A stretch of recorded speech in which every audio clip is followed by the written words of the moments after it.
아멘. 우리가 지난 한 주간 참 귀한 시간을 보냈습니다. 총신대학교 박재영 교수님과 함께 하나님이 누구신지를 배웠는데요. 하나님을 아는 지식과 시간이 얼마나 달콤한지 너무 행복했죠. 제가 3일을 보내면서 내린 결론입니다. 힘써 여호와를 알자. 그의 나타나시면 새벽빛같이 어김없다. 할렐루야. 호세아 말씀처럼 우리가 힘써 여호와 하나님을 알려고 하잖아요. 그분은 늘 어김없이 나타나 주셨습니다. 이번에도 여호와 하나님 앞에서 통곡하며 회개하는 사람도 있었어요. 하나님을 아는 것만이 이런 일을 가능케 합니다. 저 역시 많은 은혜를 받았습니다. 그 은혜 중에 유난히 제 삶에 적용하고 싶은 부분이 있었어요. 이 정통과 이단을 설명한 내용인데요. 이단이 들어가면 개인이 망가집니다. 가정도 망가지고요, 교회도 망가집니다. 유익이나 덕이 없습니다. 당연히 세상에도 유익을 끼치지 못하고 덕을 세우지 못합니다. 반면에 정통은요, 개인을 살립니다. 가정도 살리고요, 교회도 살립니다. 교회에 유익을 끼치고 덕을 끼칩니다. 물론 세상에도 유익과 덕을 끼쳐요. 왜 그럴까요? 무엇 때문일까요? 정통은 복음 위에 서 있고요, 이단은 복음 밖에 있기 때문입니다. 생각을 해보세요. 복음이 무엇이기에 그 복음을 듣는 자, 그 복음을 믿는 자는 살아나고 가정도 살리고 교회도 살릴까요? 복음은요, 한마디로 예수 그리스도입니다. 복음이 무엇이라고요? 그렇죠, 예수 그리스도예요. 오늘 바울이 3절과 4절에서 복음이신 예수 그리스도를 소개합니다. 보니까요, 첫째, 성경대로 그리스도께서 우리 죄를 위하여 죽으셨다. 둘째, 장사 지냈다. 셋째, 성경대로 사흘 만에 다시 살아났다. 복음은 그리스도 예수의 십자가 죽으심과 장사 그리고 부활입니다. 이게 바로 살리는 복음이에요. 예수 그리스도는 하나님의 아들입니다. 죄가 없으신 분이세요. 근데 그분이 십자가에서 죽으셔서, 왜요? 우리 죄를 위해요. 장사 지냈다가 사흘 만에 다시 살아납니다. 이 복음을 믿는 자는 모두 다 살아납니다. 새로운 생명, 영생을 얻었을 뿐만 아니라 이제 살아가는 삶에도요, 아주 드라마틱한 극적 변화가 일어나요. 이런 겁니다. 제가 심혈관 질환으로 병원에 가잖아요. 담당 교수님을 만납니다. 그럼 그때마다 늘 제게 말하세요. 목사님, 혹 심장이 통증이 생기고 부담이 올 때 이 약 혀 밑에 넣으세요. 그럼 넣는 순간 아주 드라마틱하게 심장의 통증이 사라집니다. 목사님, 반드시 드라마틱한 변화가 있는지 확인하세요. 심장에 통증이 오면 정말 죽을 것처럼 아파요. 근데요, 제 여기 있는 이 약을 혀 밑에 넣으면 죽을 것 같은 통증이 이내 사라집니다. 약 먹기 전과 약 먹은 이후는 완전 드라마틱하게 달라집니다. 복음이 바로 이와 같아요. 복음을 듣습니다. 복음을 믿어요. 예수 그리스도를 영접한 사람은 이런 변화가 일어납니다. 예수 믿기 전과 예수 믿은 이후의 삶이 완전히 달라져요. 예수 믿기 이전에는 우린 죄인입니다. 허물과 죄로 죽었어요. 그런데 예수를 믿으면 하나님이 주신 영생으로 살아납니다. 마귀의 자녀가 하나님의 자녀가 되는 거예요. 이제부터 하나님의 자녀답게 새로운 변화가 일어납니다. 바울을 보셔요. 바울이 8절부터 자신이 어떻게 드라마틱하게 변했는지를 이야기합니다. 사도 바울이 복음을 듣기 전, 믿기 전 어떤 사람이었느냐? 만삭되지 못하여 난 자와 같아요. 만삭되지 못하여 난 자와 같다. 무슨 말이냐? 바울은 예수님께서 이 땅 위에 계실 때 한 번도 본 적이 없는 사람이에요. 그분이 하늘로 승천하신 후 부활체로 만난 게 다예요. 반면에 12사도는요, 예수님이 살아있을 때 직접 봤고요. 3년 동안 공생애를 하실 때 그 옆을 따라다녔어요. 동고동락했습니다. 직접 사도로 부르심을 받았어요. 이런 12사도에 비해 자신은요, 가장 뒤에 처져 있어요. 그리고 가장 늦게 신앙을 출발했습니다. 이런 점에서 나는 만삭되지 못하여 난자와 같다 말한 거예요. 또한 9절에 보니까 바울은 예수를 믿기 전 하나님 교회를 핍박한 사람입니다. 예수 믿는 사람을 혐오했고요, 잡아서 옥에 가두고 심지어 죽이던 자예요. 사도행전 7장에 보니까 우리가 잘 아는 유명한 집사님 한 분이 나와요. 스데반 집사님이십니다. 예수 믿는다고 돌에 맞아 죽었어요. 이때 스데반을 돌로 쳐서 죽여도 좋다, 최종적으로 승인한 사람, 찬성한 사람이 바울입니다. 바울은 예수 믿는 사람을 잡는 일에 얼마나 혈안이었는지요. 예수 믿는 사람 잡겠다고 예루살렘에서 출발해갔고요, 지금으로 치면 시리아 땅까지 간 사람입니다. 그러니까 예수님을 믿는 사람, 예수님도 예수님이지만 예수님 믿는 사람을 그냥 미워한 정도가 아니에요. 죽으라고 자기 생명을 걸고 미워한 사람이에요. 그런데요, 복음을 듣고 복음을 믿고 그 삶이 변합니다. 9절에 보니까 12사도와 같은 사도가 되었어요. 이제부터는 예수의 복음을 전하고 예수님을 위해 생명을 던진 사람이 되었어요. 완전 드라마틱한 변화 아닙니까? 복음을 믿는 사람은 이처럼 드라마틱한 변화, 극적 변화가 있습니다.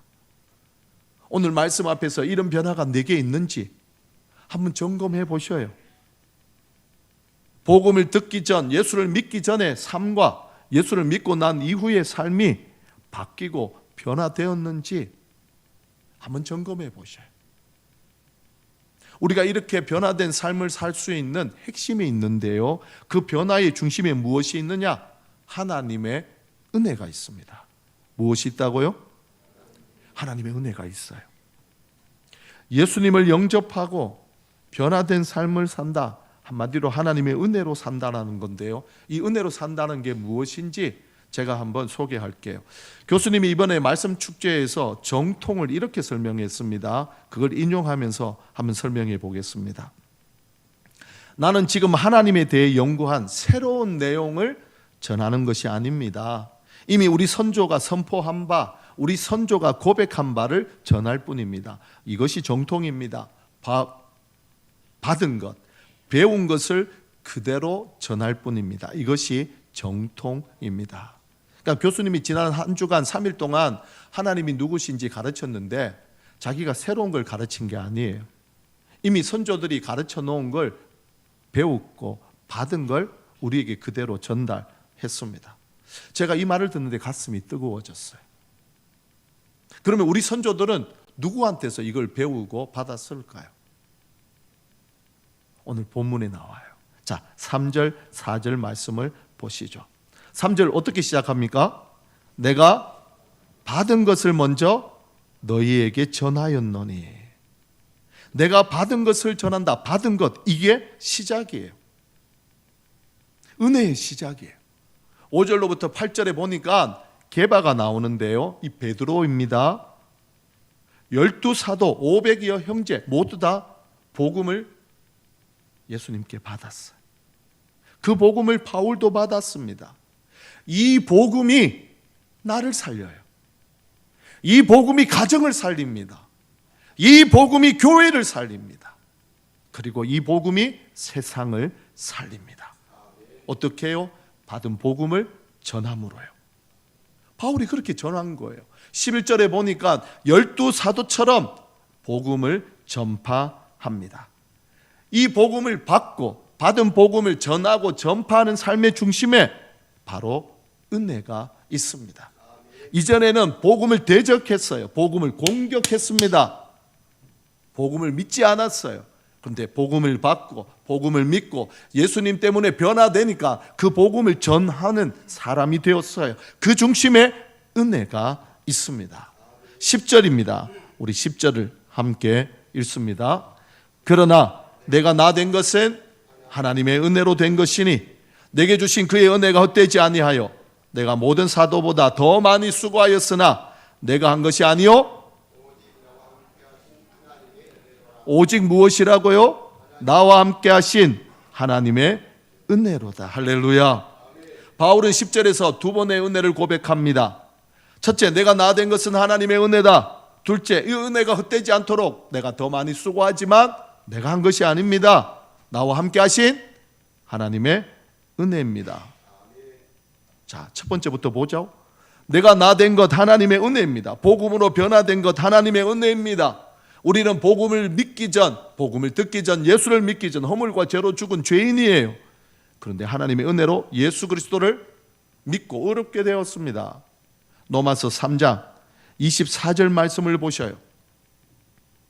그리스도 예수 안에 있는 속량으로 말미암아, 그리스도 예수 안에 있는 속량으로 말미암아, 속죄함으로 말미암아, 죄사함으로 말미암아 어떻게 됐다고요? 함께 읽습니다. 하나님의 은혜로 값없이 의롭다 하심을 얻은 자. 할렐루야. 예수님이 십자가에서 우리 죄를 속량하셨어요. 속죄하셨어요. 죄를 사하셨습니다. 그리스도 예수를 믿는 자는 값없이 의롭다 함을 받습니다. 이게 바로 하나님의 은혜입니다. 이렇게 하나님의 은혜를 받은 자는 죄인이 의인이 되었고 마귀의 자녀가 하나님의 자녀가 되었으니까 이제 앞으로 사는 삶도 달라지는 거. 어떻게 달라지느냐? 예수 그리스도를 왕으로 모시고 살아요. 이전까지 내가 왕이 되었습니다. 내 생각대로 살았어요. 그런데요, 그 왕된 자리에서 나를 끌어내고 그 자리에 주님을 앉힙니다. 예수께서 나의 왕이십니다. 예수님 당신이 나의 주님입니다. 믿음을 고백한 대로 살아요. 하지만 반대가 되잖아요. 여전히 내가 왕이에요. 하나님의 뜻을 어기고 내 마음대로 살아요. 그럼 하나님이 우리에게 어떻게 반응하는지 아세요? 불쾌하게 여기세요. 나를 불쾌하게 여긴다니까요. 나를 사랑해서 독생자를 십자가에 못 박아 죽이셨는데 그런 나를 보며 하나님이 불쾌하게 여기세요. 제가 지난 말씀 축제에서 받은 가장 큰 은혜입니다.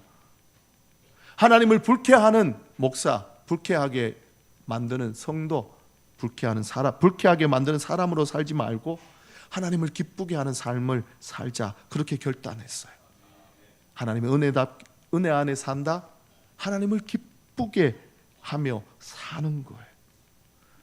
오늘 성령께서 우리 성도들 한 사람 한 사람에게 하나님을 기쁘게 하는 삶을 살도록 결단하는 음성이 있기를 축복합니다. 자, 그렇게 은혜를 받았습니다. 그러면 나타나는 현상이 뭐냐? 다른 사람보다 더 많이 수고해요.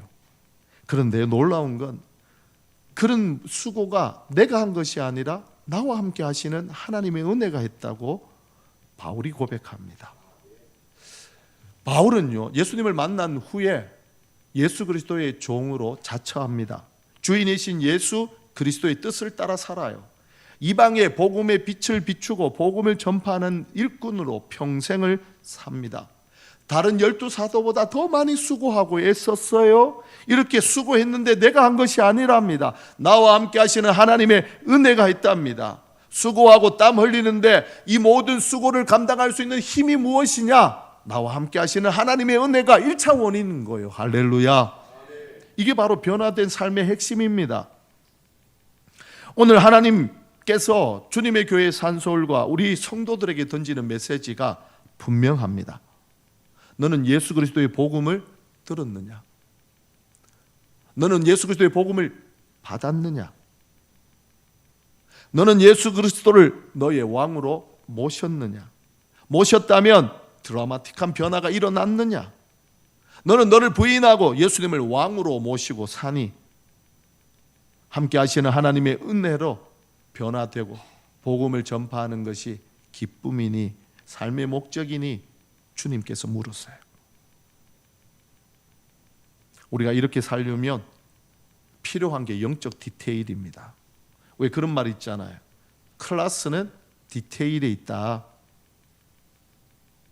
우리 삶에 하나님이 함께 하셔서 베푸시는 은혜가 있어요. 날마다 때마다 시마다 분마다 초마다 도우시는 돕는 은혜. 이 은혜를 받아야 하나님을 기쁘시게 하는 삶을 살 수 있거든요. 그러면 우리는 이런 영적 디테일, 그 하나님이 함께 하시는 은혜를 주실 때 민감하게 반응해야 해요. 하나님은 복음을 통해, 예수님을 통해 우리를 구원하신 것처럼 예수님을 통해 예수님 안에서 우리에게 이 은혜를 주십니다. 할렐루야. 그러니까요, 이 은혜를 받기 위해서 우리는 하나님 앞에 늘 물어야 해요. 스스로 질문해 보세요. 내가 하려는 이 일이 나를 살리는 일인가? 내가 지금 생각하고 말하고 행동하는 일이 가정을 살리고 교회를 살리고 세상을 살리는 일인가 물어보셔야 해요. 단편적으로 온라인 예배, 그 온라인 예배를 드리면서 은혜를 받고 그리스도 예수 안에서 복음을 통해 내가 살아나는가? 그렇게 은혜 받은 내가 가정을 살리는가? 교회를 살리는가? 직장과 사업장에 가서 그 직장과 사업장을 살리는가? 질문해 보세요. 거기에서 하나님이 기뻐하시는가? 이 예배를 오케이, 맞다, 그러면 하셔도 돼요. 그런데 그렇지 않다면 하나님이 불쾌하게 여기세요. 멈추셔야 합니다. 온라인 예배만 그런 게 아니에요. 모든 삶에 적용할 수 있습니다. 주일, 성수, 헌금, 봉사, 섬김.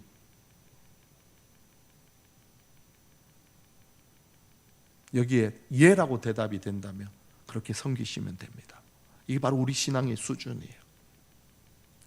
2024년 새해 왜 하나님이 예수로 살라고 하는지 하나님은 정확하게 우리에게 알려주셨습니다. 예수 그리스도의 복음으로 내가 먼저 살라는 거예요. 이제 함께 하시는 하나님의 은혜로 예수로 살아 가정도 살리고 교회도 살리고 세상도 살리는 그런 목사, 그런 성도, 그런 교회가 되라. 이게 바로 하나님이 우리에게 예수로 살라는 하나님의 뜻 아닙니까? 복음과 함께 하시는 하나님의 은혜만이 우리 모두가 살 길입니다.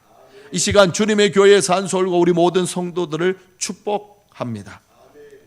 복음으로, 예수 그리스도로, 함께 하시는 하나님의 은혜로 하나님이 살리는 사람, 예수로 살아 가정을 살리고 직장과 사업장을 살리며 온 세상을 살리는 하나님의 도구가 되기를 예수 그리스도의 이름으로 축원합니다.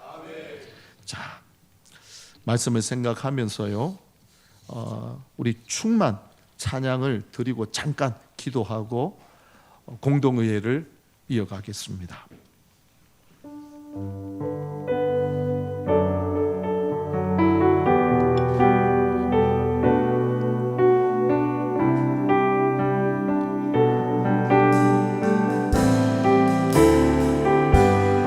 무명이어도 공허하지 않은 것은 공허하지 않은 것은 예수 안에 난 만족함이 가난하여도 부족하지 않은 것은 예수 안에 오직 나는 부요함이라. 고난 중에도 견뎌낼 수 있는 것은 고난 중에도 견뎌낼 수 있는 것은 주의 계획 믿기 때문이라. 실패하여도 일어설 수 있는 것은 일어설 것은 예수 안에 오직 나는 승리함이라. 난 예수로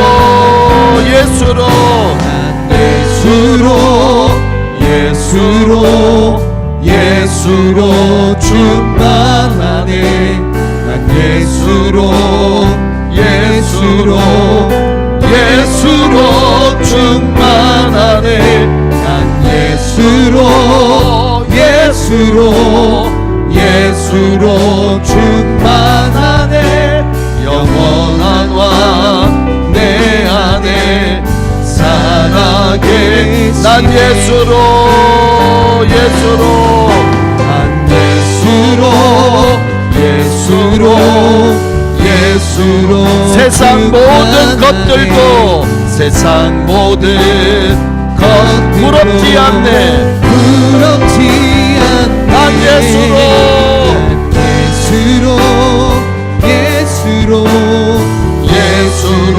충만하네. 영원한 왕 내 안에 살아계시네. 우리 기도합니다. 하나님, 내 안에 예수로 충만하고 복음으로 충만해서 예수 안에서 영생을 얻은 하나님의 자녀 성도가 되게 하옵소서. 이제 그 예수로, 그 복음으로 극적 드라마틱한 변화가 일어나게 하시고 나를 살리고 가정을 살리고 교회를 살리고 세상을 살리는 복음의 사람, 은혜의 사람, 함께 하시는 은혜로 하나님이 도우시는 사람 되게 하옵소서. 함께 기도합니다. 살아계신 하나님 아버지, 이 시간 하나님 앞에 기도합니다. 예수 안에, 복음 안에 하나님 나를 살리고 가정을 살리고 교회를 살리며 성도를 살리고 세상을 살리는 하나님의 사람이 되게 하옵소서. 함께 하시는 하나님의 은혜로 우리의 삶에 변화가 일어나게 하시고 그 변화된 삶을 통해 가정과 직장과 사업장, 주님의 교회 산서울과 세상을 살리는 은혜의 사람, 복음의 사람, 예수의 사람 될 수 있도록 하나님 역사하여 주옵소서. 우리 하나님 그렇게 역사하여 주실 줄 믿습니다. 하나님 이 시간 복음으로, 복음이신 예수님을 통해 우리를 구원하시고 영생을 주시고 하나님의 자녀로 살 수 있는 은혜를 더하여 주옵소서. 함께 하시는 은혜를 받아 가정과 직장, 사업장을 살리고 교회를 살리고 교회는 세상을 살리는 복음 위에 우뚝 선 성도와 교회가 되게 하옵소서. 우리 하나님 그렇게 이끌어 가실 것을 믿으며 이어지는 공동의회에도 하나님의 은혜가 넘쳐나게 하옵소서. 감사합니다. 예수님의 이름으로 축복하며 기도합니다. 아멘. 일부 예배 시간에 공동의회